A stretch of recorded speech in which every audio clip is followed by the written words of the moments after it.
Cricket പ്രേമികൾക്ക് ഇപ്പം ഏത് match കാണണമെന്നുള്ള confusion ആയിരിക്കും. അത്രയധികം കിഡിലൻ ക്രിക്കറ്റ് മാച്ചുകൾ ലോക ക്രിക്കറ്റ് നടക്കുന്നുണ്ട്.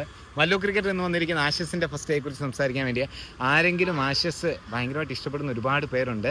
ആരെങ്കിലും ടെസ്റ്റ് ക്രിക്കറ്റ് ആണല്ലോ ഇപ്പോൾ അത്ര അടിപൊളി ആയിരിക്കില്ല എന്നൊക്കെ പറഞ്ഞ് മിസ് ചെയ്യുന്നുണ്ടെങ്കിൽ ഉറപ്പായിട്ടും പോയി കണ്ടോ. ഇത്ര അടിപൊളി ഒരു ദിവസം ഇന്നലെ ആഷസിനെ സംബന്ധിച്ച്. നിങ്ങൾക്ക് കണ്ടവരോടാണ് നിങ്ങൾക്ക് ആരുടെ പെർഫോമൻസ് ആയി ഏറ്റവും ഇഷ്ടപ്പെട്ടത് എന്നുള്ളത് കമൻറ്റ് ചെയ്യുക. എനിക്കെന്തോ സ്റ്റാർക്കിൻ്റെ 7 വിക്കറ്റ്സ് വാസ് സ്പെഷ്യൽ. നമ്മുടെ സ്റ്റോക്സ് 6 ഓവർ എറിഞ്ഞുള്ളൂ, 36 ബോളിൽ 5 വിക്കറ്റ്. അതും അവസാനം വന്ന് എറിഞ്ഞിട്ട് എന്ത് അടിപൊളി സ്പെല്ലായിരുന്നു അല്ലേ. പുള്ളിയുടെ ഒക്കെ ഒരു ക്വാളിറ്റി എനിക്ക് ഭയങ്കര ഇഷ്ടമുള്ള പ്ലെയറുമാണ്.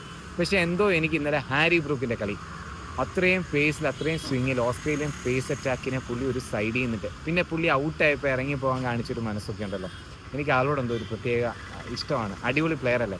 അപ്പോൾ ആഷസിൻ്റെ വരും ദിവസങ്ങൾ ഇപ്പോൾ ഇന്ന് രാവിലെ ഞാൻ സ്കോർ ചെക്ക് ചെയ്തിട്ടായി വീഡിയോ ചെയ്യുന്നത്. സ്റ്റാർക്ക് തൻ്റെ 8ാമത്തെ വിക്കറ്റും എടുത്തു. അടിപൊളി കളികളായിരിക്കും. പൊതുവേ നമുക്കിങ്ങനെ ടെസ്റ്റ് ക്രിക്കറ്റ് കാണുമ്പം വിരസത വരുന്നതിൽ നിന്ന് വ്യത്യസ്തമായിട്ട് അടിപൊളി ബാറ്റിംഗ് ഒരു സൈഡിൽ, അടിപൊളി ബോളിംഗ് ഒരു സൈഡിൽ. സോ നമുക്ക് ബാക്കിയുള്ള 4 ദിവസം അടിപൊളിയാവട്ടെ അല്ലേ.